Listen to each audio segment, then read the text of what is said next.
Hi, Cara. Hi, Vanessa. It's been a week. It's been a week. We are recording this episode 6 days after the fires started in my hometown and current town of LA, Los Angeles. It hasn't even been a week, Vanessa, and it's been an eon. Mm-hmm. This is going to be really hard to talk about, but we felt like it was important to talk about what's going on, not just because there's many, many people sharing the experience of some version or another that you have experienced and your family and friends have experienced, but also because there are some really important lessons learned on how to prepare for emergencies and disasters, how to talk to kids about them, how to support friends and family from afar and near. So we want to use this opportunity to draw some teachable moments and some lessons and hopefully empower our listeners to feel more prepared if, God forbid, they are in this kind of situation. And I'll start by saying where I am. So I'm one of the very lucky ones in LA who was not directly impacted, has not yet been directly impacted by the fires. I live about 3 blocks outside of the mandatory evacuation zone for the Palisades fire, which is the gargantuan fire that is burning, that started in the Pacific Palisades area in LA and is now burning in a few different directions, heading towards the valley, heading towards where I live, my community called Brentwood. So I am at my mom's new backdrop for people who are watching on YouTube. I evacuated to my mom's when we were moved to what's called level 2 on, oh boy, I can't even remember days anymore. I think it was Friday night. We were moved to level 2. Level 2 means get set to go. And we will tell you if you have to evacuate now. But if you need extra time, go now. And there are all these caveats. Also, they turned off our power. So that is really why we evacuated, was that in an abundance of caution, a number of neighborhoods had their power cut. Winds and power lines do not mix. And so we packed up and headed over to my mom's, and I've been here for a few nights. I'm not going to lie, Vanessa, my mom is thrilled. I mean, no one's thrilled about the fires, but my mom just keeps saying, like, but if your power goes back on, don't you think it's safer to stay? Which is very, very, very sweet. Leading question. But do you remember last Tuesday when the fires broke out? I mean, we were on a call with a colleague and you jumped up from your desk and looked out the window and then showed us the smoke that was rising in the window outside your office. Yeah. And I got an evacuation alert. There have been a few evacuation alerts that have gone sort of out to the wrong people over the last week, which has been a big deal in LA. But this one was, it was an emergency alert. It went on everyone's phone and it sent you to a link to say who needed to evacuate. So I knew I didn't need to evacuate, but that was, yes. So I jumped up and I got the alert and that was the beginning. So, Cara, as someone who lives in California, who has dealt with earthquakes and, wildfires many years, what did you already have in place? And then we can talk about lessons learned from this experience, but curious kind of what your baseline preparation was. I mean, we're trained here mostly for earthquake preparedness, although clearly fires are not unusual for us. We have a fire season at this point, which is a devastating sentence. By the way, we are not in fire season at the moment. But, we're all trained like everyone else across the country, because whether you're facing hurricanes, tornadoes, earthquakes, all the potential disasters that are brought to us by Mother Nature, a lot of the disaster preparedness recommendations are similar, right? How much food to have on hand, how much water to have on hand, where to keep your first aid kit. And there's a list, there's kind of a long 1-page list of all those preparedness steps that we should all take. There are lots of wonderful websites that have those lists. And that's what I had done, Vanessa. I have a week's worth of water in a gigantic barrel in my side yard, and this hand crank and tap that my biggest stressor is always, do I know how to attach the crank and tap to this giant barrel, or is the water kind of stuck in this barrel? This was what I thought was the big hurdle to managing disaster. And you perseverate on the things that you think are important when you have no idea what's going to end up being important. This is a firestorm. I'm learning the language. So it is, this isn't the kind of thing where you pack and have emergency supplies. In a firestorm, the goal is to save lives, to get people out of there. And I will say that it is a miracle. We know that the death toll will go up, but the death toll is so shockingly low right now, given the ferocity of what happened, especially on Tuesday, when an entire community went up in flames.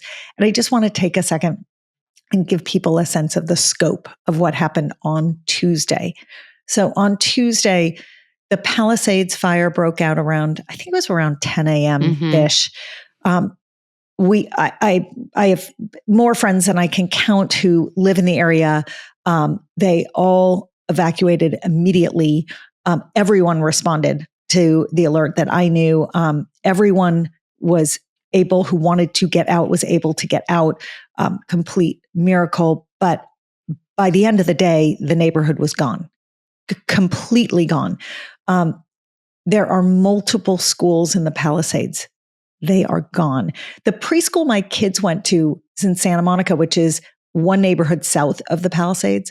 And in that preschool, by Wednesday or Thursday, I called the preschool director. It's a teeny tiny preschool. Already 17 families had called in that they had lost everything. In my kids' high school, it's a K through 12 school, also in Santa Monica. I think the list, what I've heard most recently, is that 100+ families have lost everything. And this is nothing compared to the schools in the Palisades, particularly the public schools that were drawing from the neighborhood, where close to 100% of the student population lost everything. Or if they didn't lose everything, the houses that are still standing are standing in areas that will be uninhabitable for some time. No water, no power, no, everything around them is burned. And so we can talk a little bit about what that's like to be displaced, but not to have lost everything, which is complicated. But just so that the scope, this is the Palisades fire, by the way.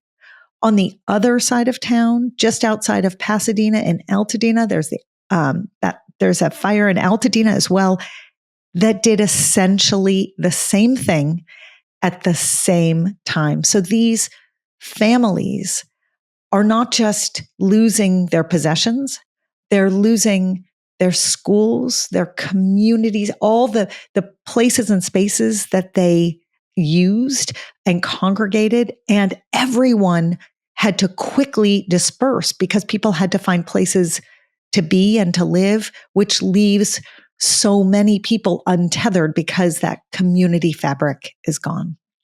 And it's so interesting because we were supposed to record with him this week. We're both reading a beautiful book by Doug Bolton called Untethered. And we will be recording with him about the importance of community in kids' well-being.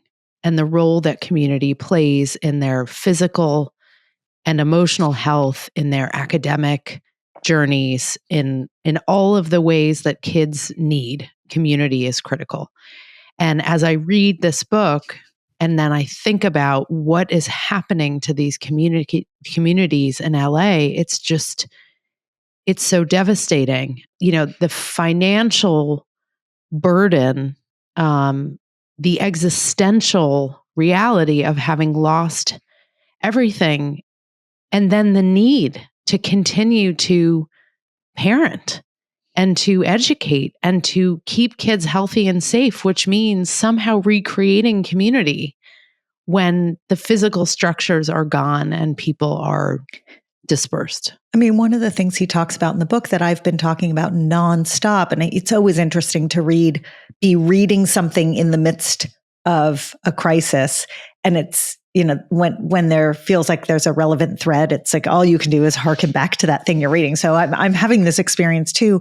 He talks a lot about secure attachments and insecure attachments, and the idea that kids who have secure attachments, adults that they can count on, are kids who are less likely to face uphill struggles with behavior, anxiety, learning. I mean, there's a whole list of things that he goes through, and he talks a lot about kids who have insecure attachments. They cannot count on the adults in their lives as the kids who are most at risk. What's been beautiful to watch in this city is secure attachment, that the adults are there for their kids. They may not have anything physical left, but this is it's like a secure attachment laid bare. When people can lean on people, it's an incredible thing. And LA doesn't have the best reputation as like a super friendly place. It's not the Midwest. Everywhere I go, the first question from everywhere, I could be at the grocery store, are you okay? And of course, my answer is, I'm okay. Are you okay? Right? Everyone, everywhere we go. On Saturday night, Vanessa, my daughter was still home from college. She was supposed to stay home through the week. This week, I was like, just go back early. This makes no sense. Go back. So we got her on a red eye and we headed towards LAX, and we stopped for dinner on the way. And the people sitting at dinner next to us looked at us and said, oh, wait, I think I recognize you from high school. And then, did you go to, and we did the thing. And I said really casually, I was like, so how are you? I mean, they were out to a nice dinner and they seemed fine. Right. And I said, how are you? Everything okay? You got everything? And they looked at me and eyes filled up with tears, and they said, no, we lost everything. I mean, it's like at every turn. And so that idea of attachment in general, and what are we attached to? And it's really a who are we attached to? This is such a stark reminder that if you're listening and you're trying to wrap your brain around what can I do, I'm just here to say the very first thing you can do is to look at your own family unit, the people who count as family to you, and double check that those attachments feel secure. And if they don't, work on remedying that. And if they do, identify what about the attachments make me feel good in this relationship and the kid in this relationship feel good about it, and double down on it, right? Because that's what it's about. And secure attachment doesn't mean parents don't screw up, and it doesn't mean kids don't screw up. It means that when people mess up, they go back and repair and That's right. strengthen the relationship. So for those listening who are in the midst of this incredibly stressful moment, just know you can shout at your kid, you can pick a fight with your spouse, you can, just absolutely lose it, and then circle back and own it and say, hey, This has just been a brutal week. I'm so sorry. I didn't mean to lash out at you. I love you. Let's take that again. Right? So people under enormous stress are going to do and say things that they don't feel great about. And your kid is still going to be okay. And your relationships are going to be okay. You just take the do-over. Cara, let's talk a little bit about what people can do in an emergency, and what are the things that can be prepared ahead of time, and what are the things that have to be done in the moment. And then, we'll get into kind of how to have conversations and that side of things. But let's get a little brass tacks here. Yeah. So let's talk about it. Let's talk about the actual steps that we all need to take in a moment of emergency. This is sort of the part of this podcast episode that if you feel like you need to take notes, there are wonderful resources out there that we will link in the show notes. But I'm reading right now from a PowerPoint that was sent to me by my cousin. His parents lost their house, and he got this sent to him on Tuesday evening of last week. And he is sharing it with everyone that he can think of. And so I'm just going to, I don't think I can share it with our community, but I can share it verbally. So I'm going to do that as a public service to this community.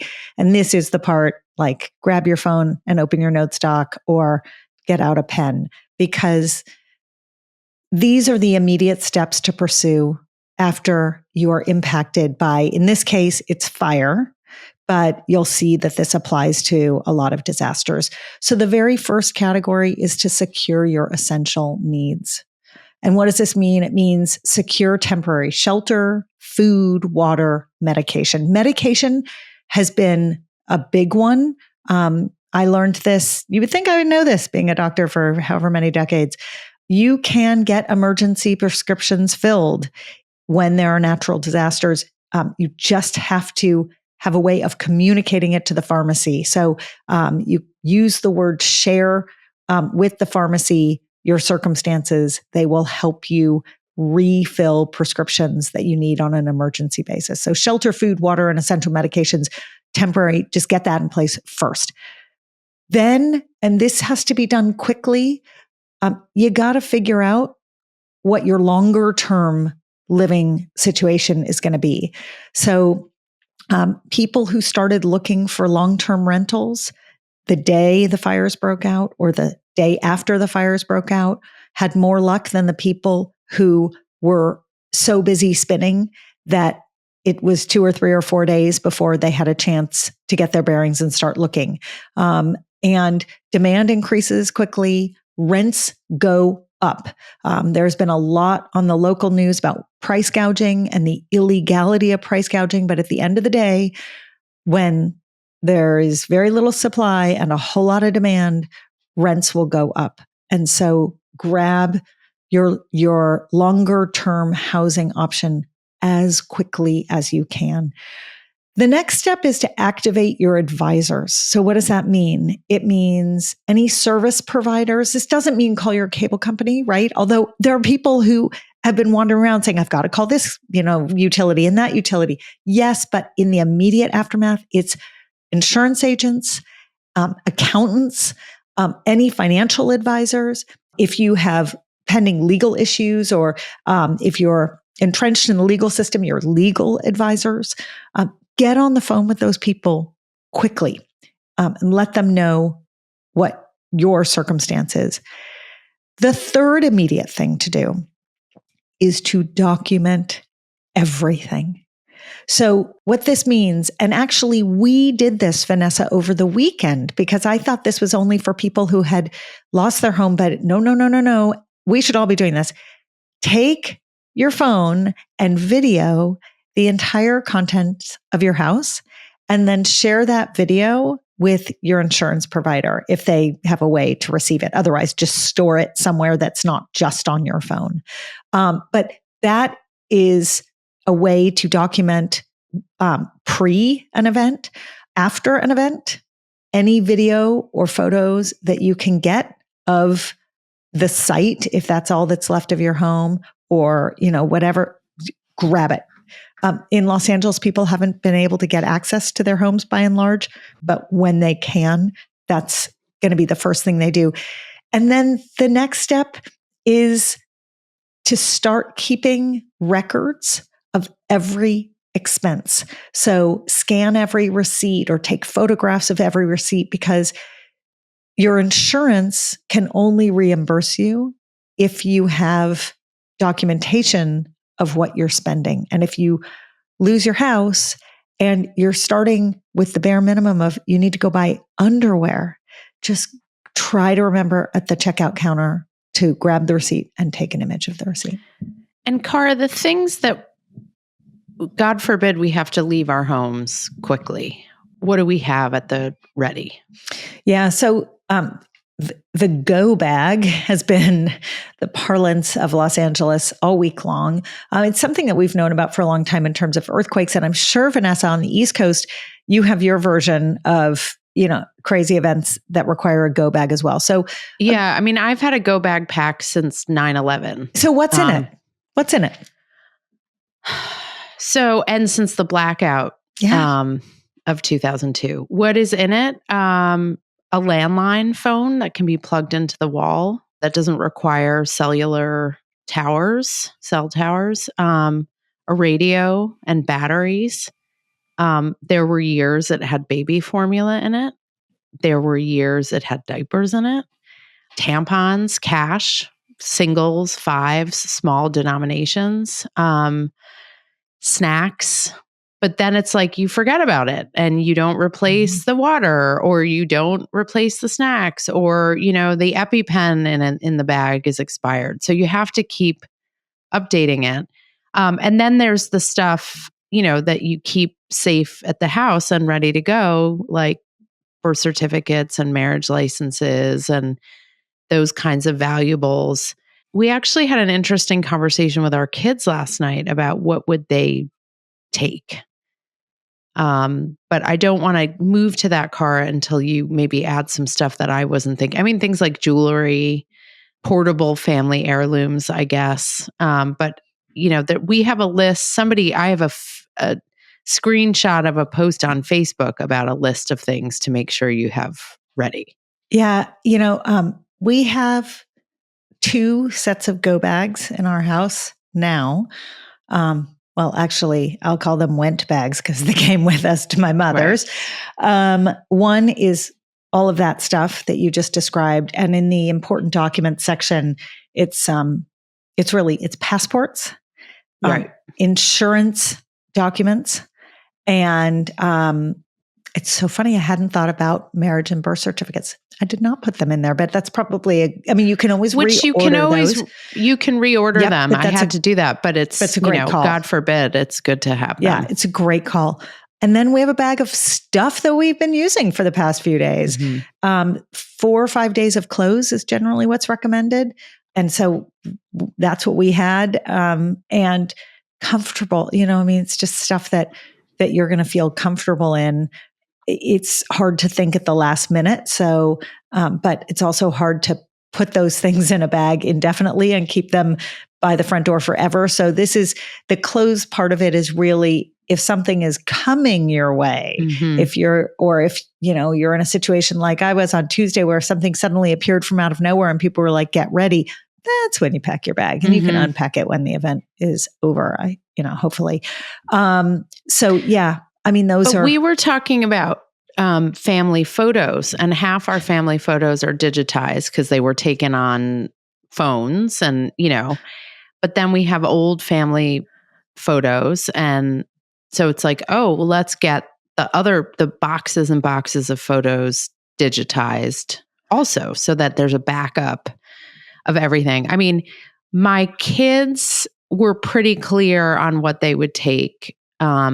My husband is a very sentimental person and has I won't even share with listeners how much stuff he's like literally never thrown anything out. And so he was thinking through the things he would have to leave behind that would be painful to leave behind. That's kind of like where his mind went. Yeah. Not going to lie, I'm driving around LA with boxes of photos. Yeah. That's literally what's filling my car is boxes of photos and stuffed animals. Because it turns out That's what my kids wanted, was the sentimental stuffed animals from their childhood. So, and then my neighbor who evacuated before we did, texted me and asked me to please go get the stuffed animals off of her daughter's beds. So I have a lot of stuffed animals in my car. I actually saw a beautiful video of a young man who had clearly been collecting squishmallows, and he went to his storage space and took boxes of squishmallows to a distribution site, and then filmed all of these kids choosing the squishmallows, and you could see the like visceral comfort they were giving these children. It's really beautiful. It's really beautiful. It's incredible. It's really incredible.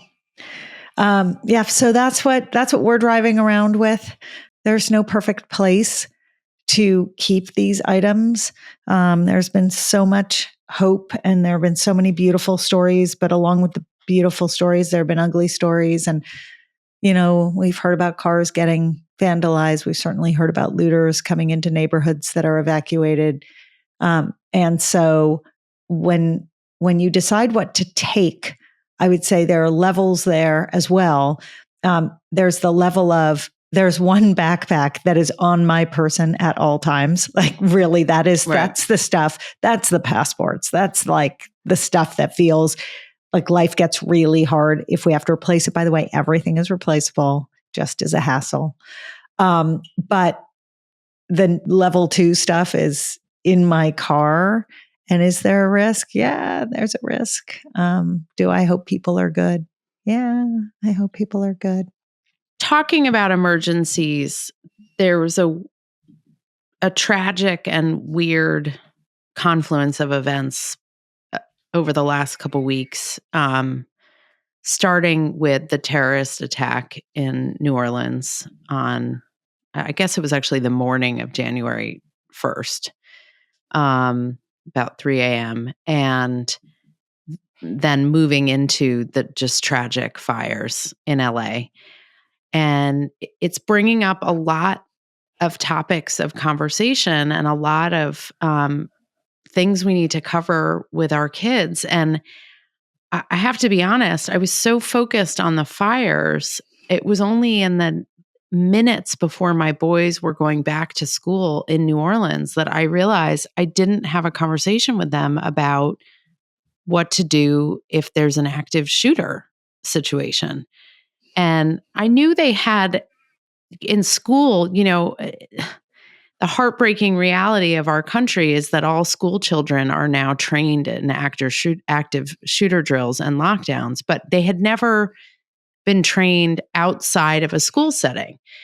And so we had the conversation, what would you do? And then we were like, certain scenarios came up and we realized we didn't know how you were supposed to handle it. And so we went on the Department of Homeland Security website and went through their list. But it's just evidence that these are ongoing conversations. These are hard, they're frightening, but they're really important. You may not have all the information you need. You may have to tell them you're going to look stuff up or check out resources, but at least have them thinking about it. Now, these are college kids, right? So I just want to be super clear. The conversation I had with my 14-year-old went like this. Mom, are we going to have wildfires in New York now too? So what that question told me was, oh, I've got a worried kid. I've got a scared kid. He's 3,000 miles away, but this feels really close. And by the way, there were wildfires a half an hour from us this past summer, but not nearly anywhere near the scale of devastation on communities. But I didn't lie. My first instinct, Cara, was honestly to say to him, oh no, honey, don't worry. Like we're not but we are. I mean, and who knows with, the climate crisis, what will become normal in places where it never was. So we started to have that conversation 5 minutes before he got out of the car. So did I get to finish the conversation? Not really. Do I know I have to circle back and say, I noticed you seem really worried about the wildfires. I'm just like, I wanted to circle back and see if you had any other questions for me. But Carl, let's talk about conversations, because you've had some interesting conversations with folks this past week and have some lessons learned that you can share here. Yeah, so let's unpack everything that you just teed up, Vanessa, and talk about how to be in conversation. And I just want to start with this framing of, an attack in New Orleans, a firestorm in Los Angeles and Southern California, and we're in the second week of January. Mm-hmm. So this is not we're not done here. We're not exactly setting ourselves up for success in 2025. A friend of mine sent me a text, and it was an image, and it just said, I've done my 7-day trial on 2025 and I'm not satisfied by the product. I would like to return for a complete refund. And I thought that was pretty perfect.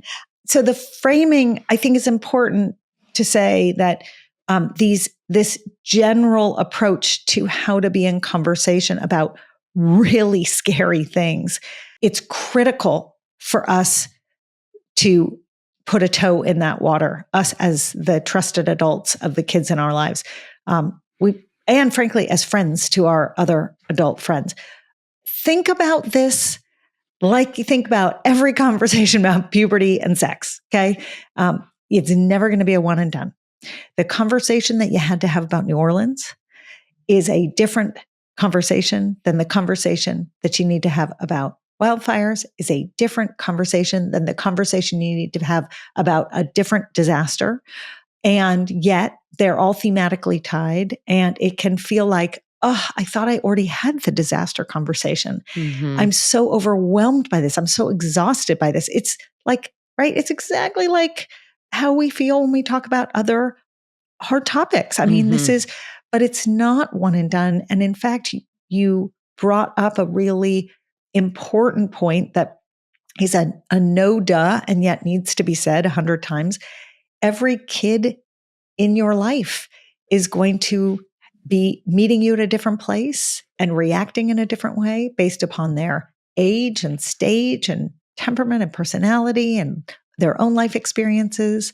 I mean, I met a family last night who lost their home in the Palisades fire, and I was talking to the mom and I was asking her lots of questions about how she was doing. And it took about 2 minutes. And then I learned that she had also lost her husband. Her child had also lost her father 3 years ago to cancer. So it's tragedy on tragedy on tragedy for some kids. And for other kids, this is the first time that they've ever heard of something like this happening, and they're living 3,000 miles away, and yet it feels very real, right? So what are the tips? What have I learned? First of all, we want to just take the advice that we give on this podcast and throughout Less Awkward and apply it to these scenarios. However you can get into conversation, which means ask a question, zip it, and just listen. Like really, truly, that is generally the best way to help the person on the receiving end understand that you are there to listen, that you are not telling your story. If you need to tell your story, great, go find a friend and tell your story. But if you're looking to engage someone in conversation, help them, just to say something and then just sit in silence and listen is really, really powerful. If you're dealing with a kid who is at a loss and is just going to sit there in silence with you and you feel like you want something more concrete, there's a lot of concrete stuff, a lot of practical stuff that they may not have been asked or prompted about, and you should feel free. It could be on the emotional side of things. How are you doing? How are your friends? What are your plans to connect with your friends? Are you guys using digital devices? If so, how are you communicating there? If not, how are you finding a way to connect? Are you meeting up at a park? Are you doing this right? You could get help that. I had one last night where it was about bras and underwear. Okay. It was about like, my kid literally has nothing. All these people have been so incredible. They've been bringing clothes and shoes. But what I realized is I actually need like the bras and the underwear and the toothpaste and the thing, those sort of very basic life kit things. And you sort of forget. So asking when you're asking someone what they need, do you need underwear is a really great question. And by the way, we're going to talk about practical ways to give help, but giving your own items is incredible. There's a lot of advice circulating out there right now to give gift cards instead of your stuff out of your closet. I think you can see the why behind that. It's really hard if you start looking at pictures online. It's really hard for volunteers to sort through the piles and piles and piles of clothes and shoes. Not to say you shouldn't give those, of course, like if there's a site that's receiving them, please. But there also, there's a pragmatism to getting someone a Target gift card or a Walmart gift card or something where they can just go and they can get their underwear, right? Yeah. I mean, I saw this awesome post. Actually, it was sent to me by a friend in LA who's actually a New Orleans native, so no stranger to various natural disasters. And it was a group of girls at a school in Altadena, a charter school. And the post said, we so appreciate, these girls have lost their school and their homes. And they said, we so appreciate everything people are donating, but like, we're 8th grade girls and there's like certain things we want and need that we've lost that like doesn't get donated. And so they were, things like period care and bras and underwear and makeup and, the stuff that brings comfort and sanitary reality to their lives, but also some joy. And I was thinking about what are the places that kids, because it's a weird thing, Cara. It's like the last time we were sort of in an experience like this, it was COVID and everything was shut down and you couldn't go anywhere. And the weird thing about like you couldn't get groceries. Right. And the weird thing about the fires is like there's this very strange, like you can go to another neighborhood and go to the supermarket. And it's like there's nothing happening. Yeah, it's really weird.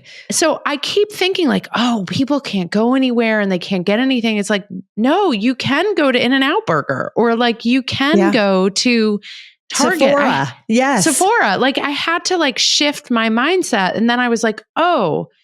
So I was texting a lot of people with teenagers in LA and was like, what would bring them joy? And all I could think about was like, oh, a Starbucks gift card or like an Ulta gift card where they could go and just feel normal for a half an hour. Yeah. And another thing you said to me this weekend that I thought was so helpful was if you're buying things for a family and a family is just starting over from scratch, sheets, bedding, pillows, towels, like these aren't the things we think about. And yet they're absolute necessities. They need to have a bed to put them on. A lot of people are working on that right now, but yes, 100%. And I'm going to do a quick little plug here. That Umla, which is, our product brand. For those of you who don't know, who are listening, we have a company that makes bras and shorts and socks to help kids feel more comfortable all the way through the tween and teen years and beyond. There is right now for anyone who's been impacted, who needs bras, just email. The address is hello@myumla.com, MYOOMLA.com. And just let us know and we will get them to you. And then for anyone who wants to gift card people to be able to get their kids some stuff, we are matching gift cards dollar for dollar. So if you do, if you buy a $50 gift card, they'll have $100 worth of credit at Umla. So every small business I know in LA is doing their version of this. Those are other ways to get those things to people. I think, the other piece of this that's important to talk about is sort of your lived experience over the last few days, Vanessa, which is talking to kids about the topic when they're not personally impacted. We're not posturing as mental health experts, as you all know, but like, how do you actually help a kid if they are feeling anxious? And And, I would love a little scripting from you. I mean, I will say for my 2 cents that I think if you bring up the topic with your kid or a kid and they seem incredibly anxious, that is typical and, absolutely appropriate, but B, might be a really great indicator to you that they need a little bit of help managing these very scary topics. And if you're not the right person, this is a great opportunity to connect them with the right person who can help them, because these topics can create some real crippling anxiety for kids and adults alike. Yeah, I mean, I think the biggest thing that I've been conscious of is news consumption and social media consumption, and what do I consume when my kids are around, and what do I consume privately, and frankly, what do I consume for my own wellness? We are in a particular situation because we're so close to you, and frankly, so close to so many people in LA, including my brother and his family, and so many close friends and colleagues, that it was sort of a weird situation because we were adjacent, even though thousands of miles away. And I was so focused on getting good information out to people who might need it through our Instagram account that I was spending a lot more time on social media than I might. But so all four of my kids have their own phones and are on a variety of social media platforms. So I actually started the conversation asking them what they were seeing on their feeds, which gave me a sense, of how much news they get on their feeds in general, and kind of what vibe the things on TikTok were taking versus on Twitter, versus, because I have different kids on different platforms depending on ages and interests. And my daughter was in touch with her very close friends in LA and was kind of keeping tabs on them. But she also ended up on the side of TikTok that was sort of dark humor around the fires. And she started sharing with me what people her age were posting. Like, come get ready with me to evacuate. So that was like one, there's the get ready with me trend where people put on their makeup before they go out, but this was like, get ready with me before I leave my house. And then there was the trend of like, oh, yeah, you can do that because your house just burned to the ground. So it's okay. You can say that, right? So it's like it's the dark humor. It's the acknowledging it. We were very conscious. Another conversation was about the misinformation and what information were platforms sharing and spreading, and how could my kids figure out what was real and what wasn't. So that was another conversation. And then a big part of it was like, who have we been in touch with?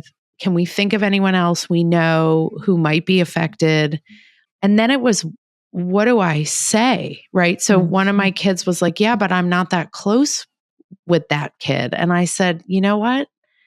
Just reach out. Like, no one's ever going to be offended that you reached out. And I will tell you, Cara, that over the last couple of days, there are friends of mine I realized were affected that I hadn't been front of mind to me.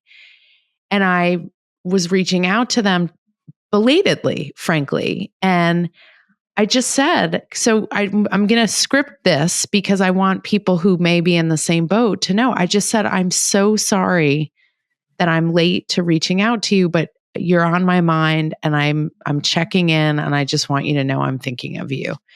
And I've sent so many of those texts, and I live here. Well, you're also affected. There's a guilt of being, right. I mean, I had this crazy thing waking up Friday morning and it snowed in New York.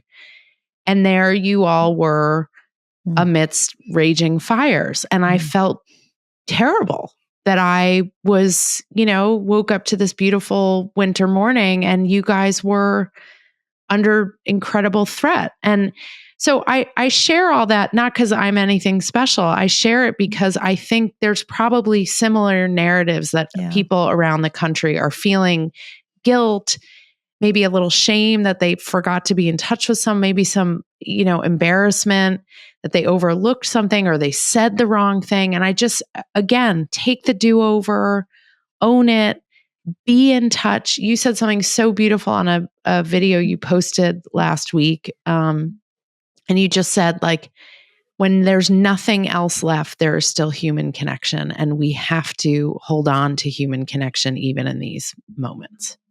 And the other thing that I'm seeing around here is there's purpose-driven work that, people, I am blown away by the number of people who are displaced showing up and making sandwiches and running drives and doing the things and like in there, rolling up their sleeves and just doing the work that needs to be done. My cousin flew in to find a home with his parents, and every open house they walk into, he sees kids who have showed up, family members, friends who have showed up to just drive people to, it's like there are a million ways to volunteer, even from afar, right? There are lots and lots of ways. There's a bunch of kids. I've heard beautiful stories of a friend of ours, her daughter's making bracelets to raise money for one of the schools in the Palisades that was destroyed. A bunch of girls were volunteering. And we know the research tells us that when people feel hopeless, that helping not only helps the people they're helping, but helps the person themselves feel less hopeless. And this is such an unfathomable situation. But for these kids to be in the world, connecting to other human beings, doing for others, even if they themselves have been affected, is so important. And, not to shine a light on the dark side of humanity, but don't forget, there are always going to be people out there who take advantage of moments like this. And so if you get a GoFundMe campaign link, make sure you know who you're donating to and make sure you're not getting scammed with that.